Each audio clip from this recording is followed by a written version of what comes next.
ঘরে বসেই আপনারা কক্সবাজারের ভর্তা উপভোগ করতে পারেন খুবই সহজে। আপনারা যদি এই রেসিপিটি ফলো করেন তাহলে কিন্তু আর কক্সবাজার যেতে হবে না, অনেক টাকা খরচ করে ভর্তা কিনেও খেতে হবে না।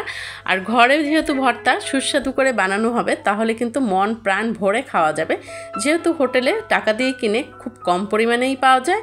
আশা করছি আপনাদের কাছে রেসিপিটি ভালো লাগবে। না টেনে সম্পূর্ণ ভিডিওটি দেখবেন, দেখে ভালো লাগলে প্লিজ আমার চ্যানেলটি সাবস্ক্রাইব করে দিবেন।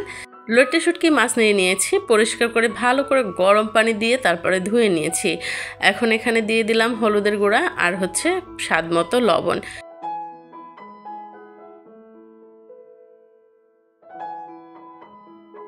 লবণ আর হলুদটা সম্পূর্ণ মাছের গায়ে মাখিয়ে নিতে হবে। আর এখানে একটা ফ্রাই প্যান নিয়ে নিয়েছি, ফ্রাই প্যানের মধ্যে সরিষার তেল দিয়ে দিচ্ছি পরিমাণ মতো। ভর্তা সবসময় কিন্তু সরিষার তেল দিয়ে খেতে ভালো লাগে। আর এখানে প্রথম পর্যায়ে কিছু শুকনো মরিচ ভেজে নিচ্ছি। শুকনো মরিচ ছাড়া কিন্তু ভর্তার স্বাদই অপরিপূর্ণ থাকে। আপনারা কে কীভাবে পছন্দ করেন অবশ্যই কমেন্টস করে জানাবেন। আমার ভিডিওটি ভালো লাগলে প্লিজ আমার চ্যানেলটি সাবস্ক্রাইব করে দিবেন, লাইক করবেন, সুন্দর একটা কমেন্টস করে দিবেন। আর বেশি ভালো লেগে থাকলে শেয়ার করে টাইমলাইনে রেখে দিতে পারেন। তো কথা বলতে বলতে মরিচগুলো কিন্তু ভাজা কমপ্লিট হয়ে গেছে, একবারে কালো করে পুড়ে ফেলা যাবে না। আর ওই একই তেলের মধ্যে ওই যে ম্যারিনেট করা মাছ রেখেছিলাম সেই মাছগুলো দিয়ে দিলাম। আমরা কক্সবাজার গিয়ে ভর্তা ঠিকই খাই, কিন্তু মন ভরে না, প্রাণ ভরে না, পেটও ভরে না, কারণ টাকাটার পরিমাণটাও বেশি থাকে আর ভর্তার পরিমাণটা অনেকটাই কম থাকে। তো আপনারা এই রেসিপিটি ফলো করলে কিন্তু খুব মজা করে পেট ভরে বাসায় বসে কক্সবাজারের স্টাইলের ভর্তা দিয়ে মন প্রাণ ভরে পেট ভরে ভাত খেতে পারবেন। তো এখানে মাছগুলো দিয়ে একটু নেড়েচেড়ে ভেজে তার মধ্যে বেশ কিছু পরিমাণে কাঁচামরিচ দিয়ে দিয়েছি আর হাফ ইঞ্চির মতো আদা দিয়ে দিয়েছি কুচি করে, আর দুটো গোটা রসুন খোসা সহই দিয়ে দিয়েছি।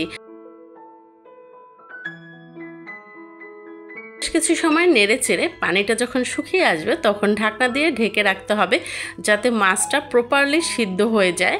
আর এখন দেখতে পাচ্ছেন মাছ কিন্তু একবারে সুন্দর সিদ্ধ হয়ে ঝরঝরা হয়ে গেছে। একবারে মাছ এমনভাবে ভাজতে হবে যাতে ঝুরঝুরা হয়ে যায়।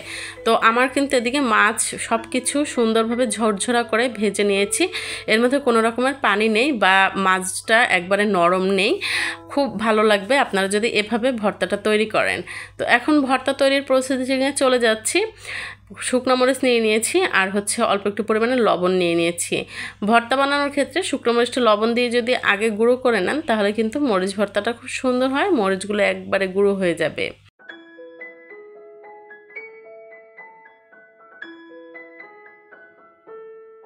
মরিচগুলো গুঁড়ো করার পরে একসাথে পেঁয়াজ আর লবণ মরিচ ভর্তা করে নিচ্ছি।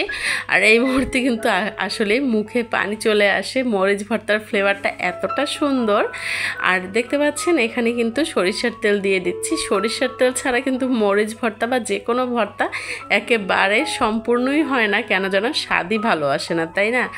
তো এই যে মরিচ ভর্তাটা কমপ্লিট হয়ে গেছে। এখন মাছের সাথে মরিচ ভর্তা দিয়ে সুন্দর করে হাতের সাহায্যে এরকমের আস্তে আস্তে করে চটকে চটকে তারপর ভর্তাটা করতে হবে। আপনারা কে কীভাবে শুটকি ভর্তা খেতে পছন্দ করেন অবশ্যই কমেন্টস করে জানাবেন। আর কে কীভাবে খান সেটা যদি আপনারা কমেন্টসে বলেন তাহলে কিন্তু আমি ওইভাবে রেসিপি তৈরি করার চেষ্টা করব। তো কথা বলতে বলতে কিন্তু আমার দিকে সেই মুখে পানি আসা ভর্তা রেডি হয়ে গেছে। আশা করছি আপনাদের কাছে রেসিপিটি ভালো লেগেছে। যদি ভালো লেগে থাকে তাহলে সুন্দর একটা কমেন্টস করে দিবেন আর শেয়ার করে আপনি আপনার টাইমলাইনে রেখে দিতে পারেন। আল্লাহ হাফেজ।